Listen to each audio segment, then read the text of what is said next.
So I've heard it said that you can't judge a book by its cover. Now I don't know who actually said that, but obviously they've never been an author sitting around frustrated, struggling, trying to make sure that their cover looks good enough to convey what's inside the book. You see, the art of selling somebody a book, and it is an art, has many layers to it, but at the top of that layer is that thumbnail that people are going to see on Amazon, or the book they're going to see on the shelf at the local bookstore. And you really need to have a good cover that catches people's attention. I've sold books. I was at a book fair at the Unruly Cactus in Port Isabel, Texas, and a girl came up and bought the book simply because she saw the book, which was Tears of the Dragon, on my table from a distance, and the cover really caught her eye, and so she bought it solely based on how it looked.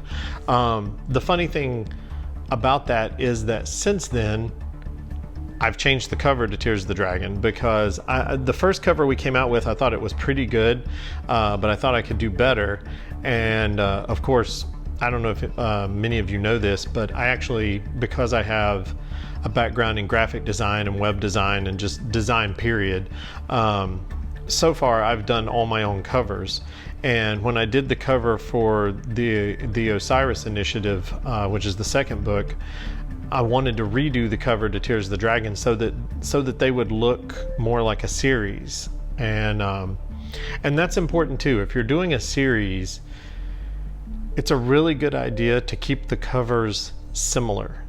You want it to look like a series. If people see the books sitting there, you don't want them to think it's just random books. You want them to think those books go together. So I think whoever said you can't judge a book by its cover, I mean, I get it. They're not wrong, because there are plenty of good books that maybe don't have the best cover, but that doesn't mean you as an author don't need to really put some effort into having a good cover, because having a good cover will go a long way toward attracting the interest of readers and get them, to at least give your book a chance, and to at least check out the blurb and check out the description and check out the reviews. All that stuff's important, but if they don't like the cover, they're never going to get that far. So, if you've got the money, hire somebody. There are people on Fiverr who will create titles for you. There are cover artists who are expensive but definitely worth the money.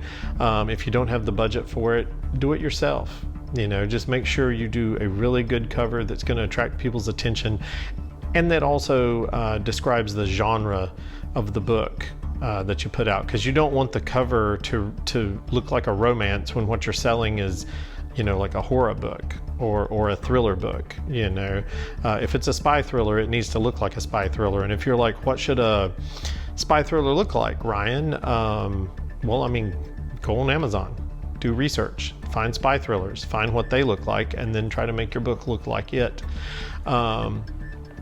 In any case, that's just my thoughts. A good cover go a long way toward helping you out.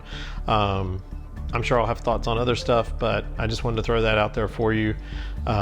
Good luck. If you need help with a cover, if you want to talk to somebody about covers, email me, because I promise you, I respond to 100% of my emails and 100% of my messages on Facebook. So reach out to me, we'll have a chat. Anyway, you guys have a good day, and I'll catch up with you later.